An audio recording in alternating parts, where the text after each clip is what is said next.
Hi അസ്സാം വലൈക്കും. Welcome to Minnus channel. ഇന്നത്തെ പുതിയ വീഡിയോയിലേക്ക് എല്ലാ കൂട്ടുകാർക്കും സ്വാഗതം. എന്തൊക്കെയാണ് എല്ലാവരെയും വിശേഷങ്ങൾ? എല്ലാവർക്കും സുഖമല്ലേ? റാഹത്തല്ലേ? അൽഹംദുലില്ലാ ഞങ്ങൾക്കൊരുവിധ സുഖമാണ്. നാളത്തെ വീഡിയോൻ്റെ ബാക്കി ഭാഗങ്ങളാണ് കേട്ടോ ഇന്നത്തെ വീഡിയോയിൽ ഉൾപ്പെടുത്തിയത്. കണ്ട് ഇഷ്ടപ്പെട്ട് കാണുന്ന ലൈക്ക് ചെയ്യാനും കമൻറ്റ് ചെയ്യാനും മറന്നുവരുത്. പിന്നെ സബ്സ്ക്രൈബ് ചെയ്യാണ്ട് കാണുന്ന കൂട്ടുകാരൊക്കെ ഉണ്ടെങ്കിൽ സബ്സ്ക്രൈബ് ചെയ്ത് ബെല്ലൈക്കൺ അമർത്തുക. നമ്മൾ വീഡിയോയിലേക്ക് അടുക്കല്ലേ. മേമൻ്റെ മോൻ്റെ വീട്ടിൽ പോയപ്പോൾ എടുത്ത വീഡിയോസിൻ്റെ ബാക്കിയാണ്. രാവിലേക്ക് ചായൻ്റെ കടിയൊക്കെ ഉണ്ടാക്കാൻ വേണ്ടിയിട്ട് ഓന് ഇറച്ചിക്കറി ഉണ്ടാക്കാൻ വേണ്ടിയിട്ട് കായ് കൊണ്ടുവന്ന് നിൽക്കുന്നത്, പൂള കൊണ്ടുവന്ന് നിൽക്കുന്നത്. ഇതൊക്കെ പുറമെ നല്ല ടേസ്റ്റിന് വേണ്ടിയിട്ട് അടിപൊളി നാടൻ കൂർക്കലുണ്ട്. അതുപോലെ വയലിൽ നിന്ന് കൊത്തി കൊണ്ടുവന്നതാണ്. ചെറിയ മണി കൂർക്കലാണ്. അത് സഞ്ചിയിലൊക്കെ ഇട്ട് തച്ചങ്ങാൻ തോല് പോക്കിയിട്ട് പിന്നെ നല്ലോണം കേകി വൃത്തിയാക്കി എടുക്കുകയാണ്. ചെറിയ മണി കൂർക്കലാണ്, നല്ല ടേസ്റ്റും ഉണ്ടാവും കേട്ടോ. അപ്പോൾ അത് ആ തോല് പോക്കി നല്ലോണം കേകി ഇങ്ങനെ വൃത്തിയാക്കി എടുക്കുകയാണ്. തോലും പോവും, ചളിയും മണ്ണൊക്കെ അതും അങ്ങ് പോകും. നല്ലോണം തിരുമ്മി കേകിക്കുകയാണെങ്കിൽ തന്നെ കുറേ തോലങ്ങ് പോകും കേട്ടോ. പിന്നെ ഒന്ന് കത്തിയെടുത്ത് വേണമെങ്കിലും ചുരണ്ടി എടുത്താൽ മതി. ഇതാ ഇറച്ചിയൊക്കെ കഴുകി, ഇറച്ചി പാർട്സൊക്കെ കഴുകി ഞാൻ വൃത്തിയാക്കി വെച്ചത്. കായ് ഇതാ മുറിച്ചിട്ട് കഴുകി വെച്ചിരിക്കുന്നത്. അതുകൊണ്ട് പൂളയും കഴുകി വെച്ചിരിക്കുന്നത്. ഇങ്ങനെ കായ് ഒരു കുക്കറിലൊക്കെ ഇട്ട് കൊടുത്താൽ ഈ പാർട്സുകളൊക്കെ ഇട്ട് കൊടുത്ത് പിന്നെ തോന്നി അതിൽ കൊള്ളൂല എന്നെല്ലാം കൂടി കുക്കർ ഒന്ന് മാറ്റി വലിയതിലേക്ക് ആക്കി കൊടുക്കുകയാണ്. കൂർക്കയിൽ ഇതാക്കുന്നത് വൃത്തിയാക്കി നല്ലോണം കഴുകി വെച്ചിരിക്കുന്നത്. നല്ല സുന്ദരന്മാരായില്ലേ? അങ്ങനെ ഈ കൂർക്കയിലും ഇതിലേക്ക് ഇട്ട് കൊടുക്കുകയാണ് കേട്ടോ. പൂള വേറൊരു പാത്രത്തിലിട്ട് വേവിച്ചെടുക്കുകയാണ് കേട്ടോ. അത് ഒടിച്ചിട്ട് വേണം ഈ കറിയിലേക്ക് യോജിപ്പിച്ചെടുക്കാൻ. അല്ലാണ്ട് എല്ലാം കൂടി ഇതിലിട്ട് കൊള്ളിയില്ല. പൂള തിളപ്പിച്ചുറ്റാണ്ടിട്ട് ഉപയോഗിക്കാനും പറ്റില്ലല്ലോ. ഇങ്ങനെ ഇതിലേക്ക് വേണ്ടിയിട്ട് 2 ടീസ്പൂണ് മുളകും പൊടി ഇട്ടിക്കുന്നത്, 3 ടീസ്പൂൺ മല്ലിപ്പൊടി ഇട്ടിക്കുന്നത്, 1 ടീസ്പൂൺ മഞ്ഞൾപ്പൊടി ഇട്ട്, പിന്നെ ആവശ്യത്തിനുള്ള ഉപ്പിടണം, പിന്നെ വെള്ളം ഒഴിച്ച് കൊടുക്കണം. ആവശ്യത്തിന് വെള്ളം കുറച്ച് വെള്ളം ഒഴിച്ചാൽ മതി കേട്ടോ, മറ്റേ തിളച്ച് തൂകുമല്ലോ.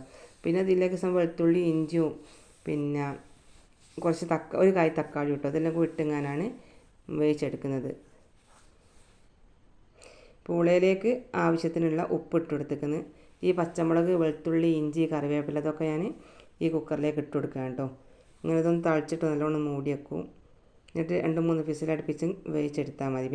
ഈ പാർട്സും ബാക്കിയുള്ള സാധനങ്ങളും വേകുമ്പോഴേക്ക് ഇപ്പുറത്ത് അടുപ്പത്ത് നിന്ന് പൂളി അങ്ങ് വേട്ടോ. ഇതിലൊത്തിരി മഞ്ഞപ്പൊടി ഇടണേ പൂളയിൽ.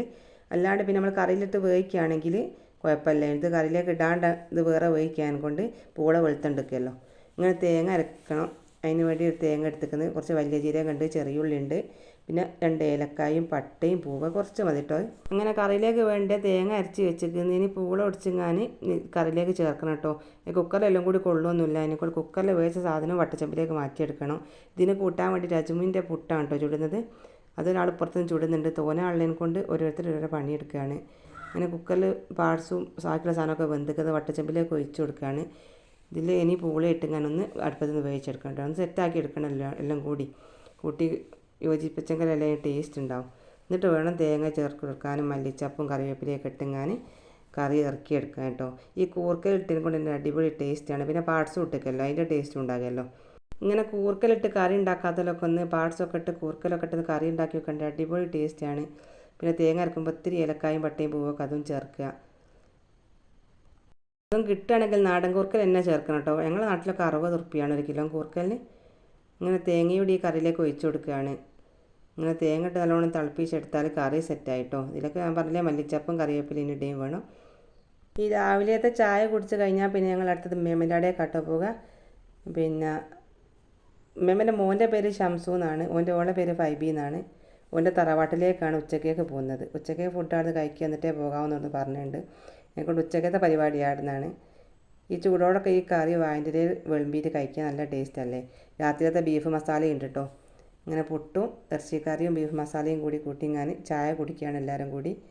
ഈ വായൻ്റെ ചൂടോടൊക്കെ കറിയും പുട്ടും ബീഫും എല്ലാം കൂടി വെളുമ്പി കഴിക്കാൻ പ്രത്യേക ഒരു ടേസ്റ്റ് തന്നെയാണ്. ഏതായാലും രാവിലെയും രാത്രിയൊക്കെ അടിപൊളി ഫുഡ് തന്നെയാണ് കേട്ടോ. ബീഫിനോടുള്ള തല്ലായിരുന്നു. മേമൻ്റെ വീടും മോൻ്റെ വീടും അടുത്തടുത്ത് തന്നെയാണ്. എന്നാലും ഒരു നേരം അവിടെ നിന്ന് ഫുഡ് കഴിക്കാണ്ടൊരു സമ്മതിക്കില്ല. ഞങ്ങളെല്ലാവരും കൂടി ഇനി അങ്ങോട്ട് പോകുകയാണ് ഇത് കഴിച്ചിട്ട്. ഉച്ചക്കത്തെ പരിപാടിയാണെന്നാണ് കേട്ടോ ഇൻഷാ അല്ലാഹ്. ഇങ്ങനെ മേമൻ്റെ അവിടേക്ക് പോയതാണ്. അവിടെ മരത്തുമേൽ നല്ല പച്ചമുളക് കിട്ടും, നല്ല എരിവുള്ള മുളകാണ്. ഇത് ചാക്കിൽ കുഴിച്ചിട്ടതാട്ടോ. അത് കണ്ടപ്പോൾ ഒന്ന് വീഡിയോ എടുത്താണ്. നല്ലോണം കൃഷികളൊക്കെ ഉണ്ടാക്കും കേട്ടോ. പുരേ തന്നെ മുളകും തൈ, തക്കാളി തൈ അങ്ങനത്തെ ഒക്കെ ഉണ്ടാകും. പിന്നെ കുറേ ചെടികളുണ്ട്. പിന്നെ വയലിൽ ചേന, പൂള, ചേമ്പ്, പിന്നെ കായ്, കൂർക്കൽ അങ്ങനെ സാധനങ്ങളൊക്കെ വയലിലുണ്ടാക്കലുണ്ട്. ഈ മുളകൊന്നും ഞാനിവിടുന്ന് വീഡിയോ എടുത്തതാണ് ഇങ്ങോട്ട് വന്നപ്പോൾ. അമ്മയുടെ മുറ്റത്ത് അടുപ്പൊക്കെ മൂട്ടി ചോറൊക്കെ വെച്ചിരിക്കുന്നത്. ഞങ്ങൾ പറഞ്ഞത് ഉച്ചക്ക് ബിരിയാണി, മന്തി, നെയ്ച്ചോറൊന്നും വേണ്ട, മഞ്ഞച്ചോറ് മതി. കറിയും മതി കേട്ടോ. മഞ്ഞച്ചോറ് അടുപ്പത്ത് വെച്ചിരിക്കുന്നത്. ഇതാ ചെറുനാരങ്ങല്ല കേട്ടോ, ഇതൊരു ജ്യൂസ് അടിക്കുന്ന നാരങ്ങാണ്. ഇതിവിടെ ഒരു ബക്കറ്റിൽ കുഴിച്ചിട്ടാട്ടോ, അങ്ങനെ ഉണ്ടായതാണ്. അപ്പോൾ അതും കണ്ടപ്പോൾ ഞാൻ നിങ്ങൾക്കൊന്ന് കാണിച്ചു തരാമല്ലോ വെച്ച് വീഡിയോ എടുത്താണ്. ചെറിയൊരു തൈ കേട്ടോ, കുറച്ച് കായ്മേൽ ഉണ്ടാക്കിയെന്ന്, അധികമൊന്നും ഇല്ലെങ്കിൽ ചെറിയൊരു തൈയാണ്, അതിനനുസരിച്ചുള്ള കായ്മേൽ ഉണ്ടാക്കിയത്. അതുപോലെ ഇവിടെ നല്ലൊരു കുളമൊക്കെ ഉണ്ടാക്കിയതിൽ നല്ല വലിയ മീനൊക്കെ ഉണ്ട് കേട്ടോ. ഇത് വലയൊക്കെ ഇട്ട് നല്ലോണം മൂടിയിട്ടതാണ്, കാക്കയും പൂച്ചയൊന്നും കൊണ്ടുപോകില്ല. പിന്നെ മക്കൾക്ക് അത് കണ്ടെടുക്കാൻ നല്ല രസവും തോന്നുന്നുണ്ട്. ആദ്യമായിട്ട് കാണുന്നവർക്ക് ഒരു അതിർപ്പം തോന്നുമല്ലോ, പിന്നെ സ്ഥിരമായിട്ട് കാണുന്നവർക്ക് ഇതൊന്നും വലിയ ഇതൊന്നും ഉണ്ടാവില്ല. എന്നാലും ഞങ്ങളിവിടെ വന്ന മക്കൾക്ക് ഒരു സന്തോഷമായി ഇതൊക്കെ കണ്ടിട്ട്. അതുപോലെ നല്ലോണം ചെടിയും ഉണ്ടാക്കും കേട്ടോ. ഈ വലിയ ചെടിമെന്നൊക്കെ ഓരോന്ന് പൊട്ടിച്ചിങ്ങനെ വേറൊരു പാത്രത്തിലേക്ക് മാറ്റി നട്ടിക്കുന്നു. പിന്നെ മോള് പുരണ്ടാക്കുന്നുണ്ട് കേട്ടോ. അവിടെയൊക്കെ കൂടാൻ പോകുമ്പോൾ ചെടികളും കൊണ്ടുവല്ലോ വിചാരിച്ച് ഞാൻ അത് ഉണ്ടാക്കി വെക്കുകയാണ്. ചെറിയ ചെടികളൊക്കെ വലിയ പാത്രത്തിൽ നട്ടിച്ചിരിക്കുന്നത്. ഇവർ ചെടി ഉണ്ടാക്കാനും മീനെ വളർത്താനും പച്ചക്കറി ഉണ്ടാക്കാനും എല്ലാത്തിനും ഉഷാറാണ് കേട്ടോ. ഇതൊക്കെ കാണുമ്പോൾ നല്ലൊരു ഭംഗിയാണല്ലോ. ഇതിന് കുറേ സമയം വയ്യൊക്കെ നടക്കുകയും വേണം. അങ്ങനെ ചെടിയൊക്കെ ഉണ്ടാക്കണമെങ്കിലും വേണോ, ഉണ്ടാക്കിയാലും കാര്യമില്ല കേട്ടോ. അതിൻ്റെ വയ്യൊക്കെ നടന്ന് ഇങ്ങനെ ഇതിനോട് പരിപാലിച്ച് കൊണ്ടെടുക്കണം, എന്തെങ്കിലും ഉണ്ടാവും. ഞാൻ പുറത്തൂടെയൊക്കെ പോയി വീഡിയോ എടുത്ത് വരുമ്പോഴേക്കും മെമ്മൻ്റെ ചോറ് വന്നിക്കുന്നു കേട്ടോ. നല്ല അടിപൊളി മഞ്ഞച്ചോറാണ്. ഇതിന് കറി ഉണ്ടാക്കിയത് കൂർക്കയിലും ചേനി കായും ബീഫും എല്ലാം കൂടി ഇട്ടിങ്ങാനൊരു തേങ്ങ അരച്ചൊരു പിന്നെ ബീഫ് കറിയാണ്, വട്ടക്കറി എന്നൊക്കെ പറയും. അങ്ങനെ ഞങ്ങൾ ചോറ് വിളമ്പാണ്. ചോറ് വിളമ്പുമ്പോൾ ഒരേ ഇലയിൽ ഞാനും ഒരു അമ്മായിയും കൂടി കേട്ടോ ചോറ് നിന്ന്. ഇലയെ ചോറ് നിന്നുമ്പോൾ ടേസ്റ്റ് അധികമല്ലേ, അതും ചൂടുള്ള ഭക്ഷണം വിളമ്പണം കേട്ടോ ഇലയിൽ, എന്നാലേ ഇലേൻ്റെ ടേസ്റ്റ് കിട്ടുമല്ലോ. അങ്ങനെ ബീഫ് കറിയും വിളമ്പിക്കുന്നത്, ചോറ് വിളമ്പിക്കുന്നത്, പിന്നെ അതാ പപ്പടുണ്ട്, ചിക്കൻ മുളകിട്ടതുണ്ട്, തൈരുണ്ട്, സ്വർക്കച്ചമ്മന്തി ഉണ്ട്. ഇതെല്ലാം കൂടി കൂട്ടി നല്ലൊരു ഊണ് കഴിച്ചിട്ടോ, അടിപൊളി. നമ്മൾ എല്ലാവരും കൂടി കുടുംബത്തിനോട് ഒരുമിച്ച് നമ്മളിങ്ങനെ പുറത്ത് പോവുക, അതല്ലെങ്കിൽ കുടുംബത്തിൽ പോകുക, എവിടെയെങ്കിലും ഒന്ന് കൂടുക, പിന്നെ എല്ലാവരും കൂടി ഒരുമിച്ച് ഫുഡ് ഉണ്ടാക്കുക, ഫുഡ് കഴിക്കുക, അതൊക്കെ ഒരു വൈബാണ് കേട്ടോ. അത് ഞങ്ങൾ ഇന്നും ഇന്നലെയും തുടങ്ങിയല്ലോ കേട്ടോ. ഞങ്ങളെല്ലാവരും കൂടി ഒരുമിച്ചാണ് പണ്ട് മുതലേ കൂടാൻ പോവുകയും പിന്നെ ടൂറ് പോവുകയൊക്കെ ഞങ്ങൾ ഒരുമിച്ചാണ് ചെയ്യൽ. പിന്നെ ആർക്കൊരു പരാതിയോ പരിഭവങ്ങളോ ഒന്നുമില്ല, എല്ലാവരും ഹാപ്പിയാണ്. ഞങ്ങളെല്ലാവരും ഒരുപോലത്തെ തന്നെയാണ്, ആർക്കും ഇങ്ങനെ പ്രശ്നങ്ങളും കാര്യങ്ങളും ഉള്ളവരല്ല, പിന്നെ പെണുങ്ങി നടക്കുന്നവരില്ല, അങ്ങനത്തെ ഒന്നുമില്ല കേട്ടോ. നമ്മളെന്താണോ എല്ലാവരും കൂടി തീരുമാനിക്കും, എല്ലാവരും കൂടി ആയിട്ട് ഇറങ്ങും. കൂടുന്നവർ പോരും കൂടാത്തവർ പോരില്ല.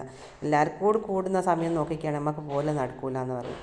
ഇങ്ങനെ ഒരു ദിവസമായിട്ട് നിശ്ചയിക്കുക, അന്ന് കൂടുന്നവരൊക്കെ ആയിട്ട് പോവുകയും ചെയ്യും. അങ്ങനെ മേമൻ്റെ വീട്ടിൽ ഞങ്ങൾ യാത്ര പറയുകയാണ്. ഞങ്ങളെ കൊണ്ടുപോകാനുള്ള ആളെ മുറ്റത്ത് റെഡിയാക്കി. നമ്മോൻ്റെ മോളെ പൊയ്യാപ്പളാണ്, ഒരാഴ്ചത്തെ ലീവിന് ഗൾഫിൽ നിന്ന് വന്ന ആളാണ്, തിരിച്ചു പോകാനുമായി. അങ്ങനെ ഞങ്ങളെ കൊണ്ടുപോകുന്നത് ഒരു പരുപ്പമ്പോയിലേക്കാണ് കേട്ടോ. എൻ്റെയും അന്യത്തിൻ്റെയും വകാണ് ചായ എന്നും പറഞ്ഞാണ് കൊണ്ടുപോകുന്നത്. അവർക്ക് ഇഷ്ടപ്പെട്ട എണ്ണക്കടികളും പിന്നെ ആവിയിൽ വേവിച്ചതും എല്ലാ സാധനങ്ങളും ഉണ്ട്. ഇഷ്ടപ്പെട്ട എന്താണോ അവർ കഴിക്കുക, അതിൻ്റെ ബില്ല് ഞങ്ങൾ അടിച്ചോളണം എന്നാണ് പറഞ്ഞത്. ആയിക്കോട്ടെ ഞങ്ങളും പറഞ്ഞു. ഏതായാലും ഞങ്ങൾ പോയി. ഓരോരുത്തർക്കും ഇഷ്ടമുള്ള സാധനങ്ങൾ, അധികം പൈസക്കൊന്നും കഴിച്ചിട്ടൊന്നുമില്ല കേട്ടോ. ആർക്കും വേണ്ട ഫുഡോ കഴിച്ച് വരികയല്ലേ. നല്ല വൈകുന്നേരത്തെ ചായയും കഴിച്ചതിന് വേണ്ടിയ കടിയും കഴിച്ച് ഇനി ഞങ്ങൾ തിരിച്ച് പോകുന്നത് അമ്മോൻ്റെ മോളെ വീട്ടിലേക്കാട്ടോ. വേറൊരു അമ്മോൻ്റെ മോളെ വീട്ടിലേക്കാണ്. ഓല് ഞങ്ങളെ കൂടെയല്ല. പോലെ ഞങ്ങൾ ക്ഷണിച്ചിന് ഓർക്ക് വരാൻ പറ്റാത്തത് കൊണ്ട് വരാണ്ടെന്ന് ഓലെ വീട്ടിലേക്ക് ചെല്ലാൻ വേണ്ടി പറഞ്ഞതാണ്. അങ്ങനെ പോവുകയാണ്. ഇതൊന്നും മുൻകൂട്ടി പ്ലാൻ ചെയ്യുന്നതല്ല കേട്ടോ. പെട്ടെന്ന് ഓരോ തീരുമാനങ്ങൾ എടുക്കുന്നതാണ്. പിന്നെ അമ്മോൻ്റെ മോളാടേക്ക് ചെല്ലാൻ വേണ്ടി പറഞ്ഞേക്കുന്നെങ്കിൽ ഞങ്ങൾ ചെല്ലൂല എന്നാണ് പറഞ്ഞത്. പക്ഷേ ഞങ്ങൾ പോകാൻ വേണ്ടിയിട്ട് റെഡിയായി നിൽക്കുന്നില്ലാണ്. ഒന്ന് പറയാണ്ട് പോകാമെന്നും പറഞ്ഞിങ്ങനെ നിൽക്കുകയാണ്. ചായയും കുടിച്ചതിന് ശേഷം ഞങ്ങൾ അങ്ങോട്ട് പോയി. അവിടെ ചെന്നപ്പോൾ ഞങ്ങളെ കണ്ട് ഞെട്ടിക്ക് ചെല്ലൂല എന്ന് പറഞ്ഞാണല്ലോ. പിന്നെ പോയി ഇങ്ങനെ ഒരു ചോറൊക്കെ വാങ്ങിക്കൊണ്ടുവന്ന് ഇങ്ങനെ അവിടുന്ന് ഫുഡൊക്കെ കഴിച്ച് അവിടെ ക്ലീൻ ചെയ്തതിന് ശേഷം കേട്ടോ ഞങ്ങൾ പോകുന്നത്. ഞങ്ങൾ ഇങ്ങോട്ട് പോയിക്കുകയാണെങ്കിൽ ഫുഡ് ഉണ്ടാക്കേണ്ടിടത്താണ് ഞങ്ങൾ കൂടി ഉണ്ടാക്കും. അതല്ല ഫുഡ് വാങ്ങുകയാണെങ്കിൽ അത് കഴിച്ചിട്ട് ക്ലീൻ ചെയ്ത് ഒക്കെ വൃത്തിയാക്കിയിട്ട് ഞങ്ങൾ ഇവിടുന്ന് പോരും കേട്ടോ. അടുത്ത പ്ലാനിങ് ഇൻഷാ അല്ലാ രാവിലെ 5:00 വയലട പോകണമെന്നാണ്. ഇതൊക്കെയാണ് നമ്മളെ വിശേഷങ്ങൾ കേട്ടോ. നമ്മളെ വീഡിയോ കണ്ട് ഇഷ്ടപ്പെട്ടിട്ടാണെങ്കിൽ ലൈക്ക് ചെയ്യാനും കമൻറ്റ് ചെയ്യാനും മറന്നു പോകരുത്. മറ്റൊരു വീഡിയോ ഇൻഷാ അല്ലാ വീണ്ടും കാണാം.